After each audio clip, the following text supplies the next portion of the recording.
The topic for today is agency.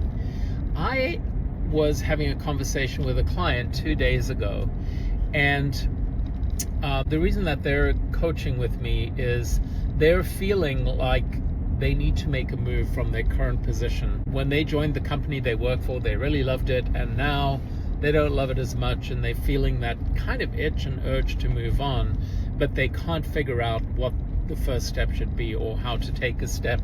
And honestly, they're even questioning whether it's the right decision because they don't know what else is out there or if it would be better or worse for them. So that got me to thinking about a time in my life. This was in the first decade of this new millennium.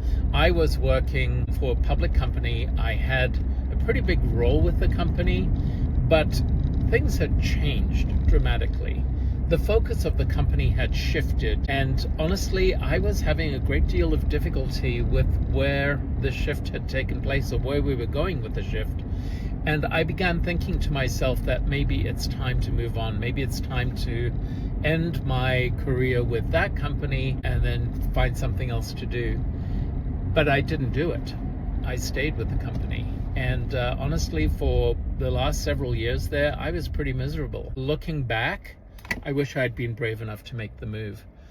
And I think that that is the correct description, because what kept me from making that move was fear-based. You know, I was making pretty good money with this company, and I had a lot of people that were depending on me.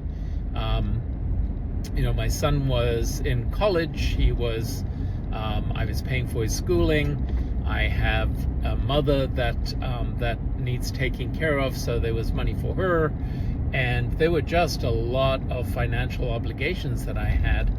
And honestly, the one thing that job did for me was that it allowed me to pay all those bills every month. And it was pretty scary to think that if I left, I might not be able to replicate that salary. There were a lot of unknowns in it. So I let fear guide me, and I would say to myself, I have no choice but to go to work here. I have no choice but to continue with this company.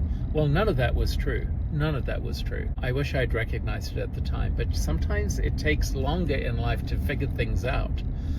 So working with this client, we explored why words matter. What you tell yourself matters. I was telling myself, I don't have a choice. I have to keep working at this company. I'm scared to make a change. Those were the words that I was telling myself.